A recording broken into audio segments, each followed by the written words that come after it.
ദൈവതിരുനാമത്തിന് മഹത്വമുണ്ടാകട്ടെ. ഏവർക്കും ഹെർമിറ്റ്സ് ടോക്സിലേക്ക് സ്വാഗതം. ഇത് ഹെർമിറ്റ്സ് ടോക്സിന്റെ 1026 ദിവസം. ഇന്നത്തെ പ്രഭാത ചിന്ത ഉൽപ്പത്തി പുസ്തകം 39 അധ്യായം 9 തിരുവചനമാണ്. ഞാൻ ഈ മഹാദോഷം പ്രവർത്തിച്ച് ദൈവത്തോട് പാപം ചെയ്യുന്നത് എങ്ങനെ എന്ന് പറഞ്ഞു. തന്റെ യജമാനായ പോത്തിഫറിന്റെ ഭാര്യയോട് യോസേഫ് പറഞ്ഞ വാക്കുകളാണ് ഇവ. യുഎസിലെ ന്യൂജേഴ്സിയിലുള്ള ഒരു നീന്തൽ പരിശീലകൻ നെവാർക്ക് ബേയിൽ ഒരു കാർ മുങ്ങിത്താഴുന്നത് കണ്ടു. കാർ മുങ്ങിക്കൊണ്ടിരിക്കുമ്പോൾ അതിന്റെ ഡ്രൈവർ എനിക്ക് നീന്താൻ അറിയില്ല എന്ന് അലറുന്നത് കേട്ടു. ജനക്കൂട്ടം നോക്കി നിൽക്കെ ആന്റണി എന്നു പേരുള്ള ഈ പരിശീലകൻ തന്റെ കൃത്രിമക്കാൽ അഴിച്ചുവെച്ച് വെള്ളത്തിലേക്ക് ചാടി.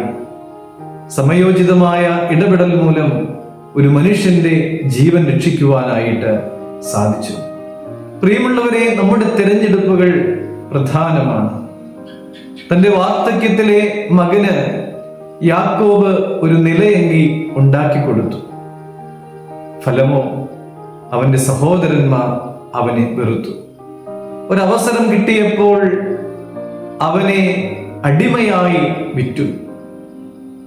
പോത്തിഫറിന്റെ വീട്ടിൽ പോത്തിഫറിന്റെ ഭാര്യയുടെ മുമ്പിൽ മാന്യത കാത്തു സൂക്ഷിക്കുകയും ഓടിപ്പോകുകയും ചെയ്തതിലൂടെ അവന്റെ ജീവിതത്തിൽ അത് നന്മയായി തീരുകയും ചെയ്തു.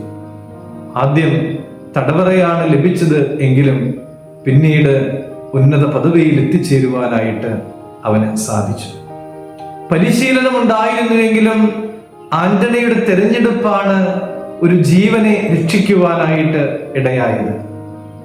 യോസേഫിന്റെ തെരഞ്ഞെടുപ്പാണ് അവന് ഉന്നത പദവിയിൽ എത്തിച്ചേരുവാനും തന്റെ സഹോദരങ്ങൾക്ക് നന്മ കൊടുക്കുവാനും ഇടയായി തീർന്നത്. പ്രിയമുള്ളവരെ, ദൈവത്തെ സ്നേഹിക്കുകയും അവനെ സേവിക്കുവാനായിട്ട് തീരുമാനിക്കുകയും ചെയ്തു കഴിഞ്ഞാൽ നമുക്കും നല്ലത് തിരഞ്ഞെടുക്കുവാനായിട്ട് സാധിക്കും. അതിനുള്ള ഭാഗ്യമുണ്ടാകട്ടെ. ദൈവം അനുഗ്രഹിക്കും.